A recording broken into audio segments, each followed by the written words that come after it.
이명박 전 대통령이 약 25분 전쯤인 6시 25분에 소환 21시간 만에 논현동 자택으로 귀가를 했습니다. 이와 관련한 소식 이재동 기자가 지금 나와 있는데요. 같이 이야기를 해보도록 하겠습니다. 일단 지금까지 나온 상황을 정리부터 해봐야 되겠죠. 네, 그렇습니다.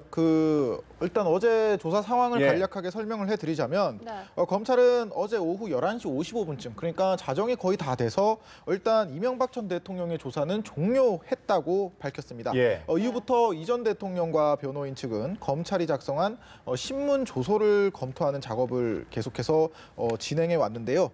이 과정에서 조사에 입회한 강훈 변호사 등 변호인 등의 도움을 받으면서 답변 내용을 꼼꼼히 확인했고 일부 진술 취지와 다르다면서 수정을 요구하기도 한 것으로 알려졌습니다. 그만큼 피의자 신문 조서 내용을 굉장히 꼼꼼하게 확인을 했고 그러다가 오전 6시 25분에 서울중앙지검 청사를 빠져나왔습니다.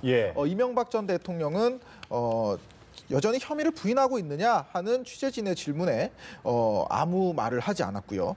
출석 때처럼 담담한 표정이긴 했지만요. 오랜 조사로 지친 기색이 역력했습니다. 이명박 전 대통령이 어제 오전 9시 20분을 조금 넘어서 검찰청사에 들어갔으니까요. 검찰청에 체류한 시간을 모두 합하면 21시간 정도가 되겠고요. 이명박 전 대통령은 이후 논현동 자택으로 들어가서 청사에 나올 때 마찬가지로 아무 취재진에게 얘기 없이 그대로 자택 안으로 들어갔습니다. 그 장면을 좀 봐야 될 것 같은데 다시 한번 저희가 화면을 통해서 보도록 하겠습니다. 네, 이명박 전 대통령이 이제 검찰에 출석을 하는 모습이죠. 검찰청사에서 나오는 모습이네요. 나오는 모습이죠.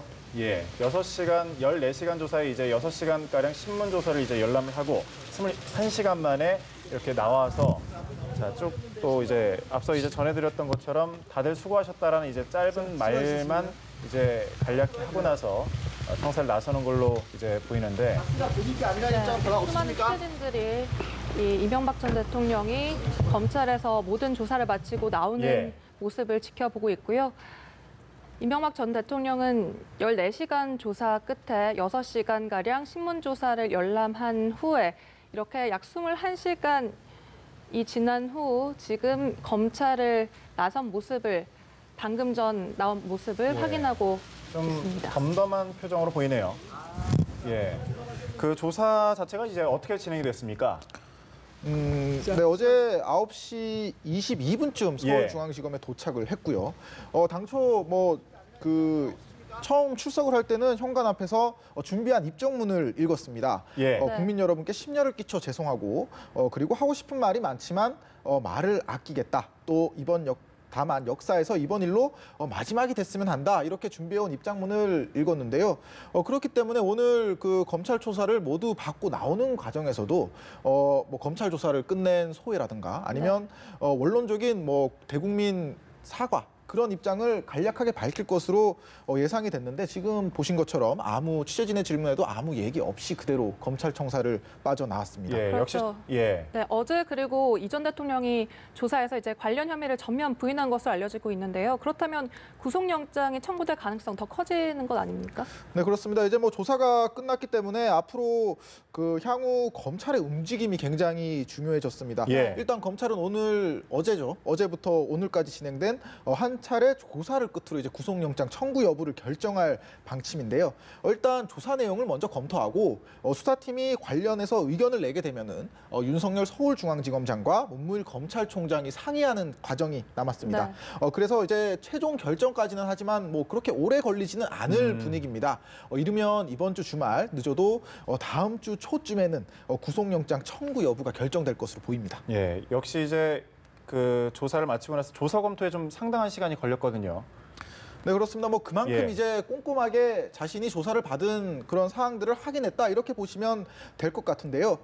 피의자 신문 조서 검토라는 거는 지금까지 이제 이명박 전 대통령이 조사실에서 받은 그런 진술 내용과 조서 내용이 일치를 하는지 또 용어나 취지가 제대로 기재됐는지 등을 이제 변호인과 상의를 하면서 확인하는 작업입니다. 네. 이 피의자 신문 조서라는 게 향후 재판 과정에서 상당히 중요한 증거로 작용하기 때문에 네.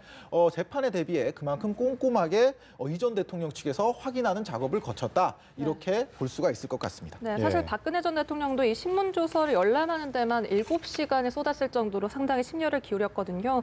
이 전 대통령도 거의 6시간 넘게 이 조서를 열람하면서 상당히 꼼꼼하게 확인을 한 것으로 보이는데 사실 지금 이 전 대통령의 관련 혐의를 대부분 부인하고 있지만 그 측근들, 이 전 대통령 측근들, 김백준 전 기획관이라든지 이미 다 인정을 한 상태란 말이에요. 이러한 부분은 상당히 불리하게 작용이 될 수 있을 것 같습니다. 네, 그렇습니다. 일단 이명박 전 대통령 같은 경우에는 어제 오늘 이틀간 이뤄진 조사 과정에서 대부분 혐의를 부인한 것으로 전해졌습니다. 예. 먼저 검찰은 다스와 도곡동 땅을 비롯한 차명재산 의혹부터 조사를 벌인 것으로 전해졌는데요. 다스는 이명박 전 대통령의 것이다. 이런 전제 조건이 성립이 돼야 나머지 이 전 대통령의 뇌물수수 의혹이라든가 네. 횡령, 직권남용 등의 여러 범죄 혐의들도 성립을 하기 때문입니다. 일단 검찰은 다스의 전 현직 경영진들과 또 관련한 여러 증거물 등을 토대로 이 전 대통령이 다스의 실소유주로 판단을 내린 상태입니다. 그러나 이 전 대통령은 조사 과정에서 다스와 도곡동 땅 등 차명 의혹이 제기된 재산이 자신의 것이 아니다. 이런 예. 입장을 밝힌 것으로 검찰에 진술한 것으로 지금 전해졌고 또 이 밖에도 다스 소송에 청와대 등 국가기관이 개입시켰다는 의혹 또 대통령 기록물을 다스 창고로 옮겼다는 의혹도 전면에서 부인한 것으로 전해졌습니다. 다만 이 전 대통령이 묵비권을 행사하거나 또 질문을 회피하지는 않은 것으로 그렇게 확인됐고 적극적으로 자신의 입장을 표명을 했다고 하거든요. 그렇기 때문에 그 조사 과정에서 검찰과 이 전 대통령의 상당한 치열한 공방이 있었던 것으로 보이고 이런 부분은 앞으로 향후 재판을 가게 된다면 법정에서도 계속해서 공방이 이어질 것으로 보입니다. 네. 네. 영장 청구와 관련해서 이제 증거 인멸 우려가 나오고는 있는데 전직 대통령이기 때문에 증거 인멸 우려가 없다 있다 일각에서는 좀 여러 가지 말이 나오는데요. 이에 대해서는 좀 어떻게 보십니까? 일단 예. 지금 중요한 부분은 이명박 전 대통령이 자신을 둘러싼 관련 혐의에 대해서 계속해서 강하게 부인하는 입장을 예. 보이고 있다는 것이거든요.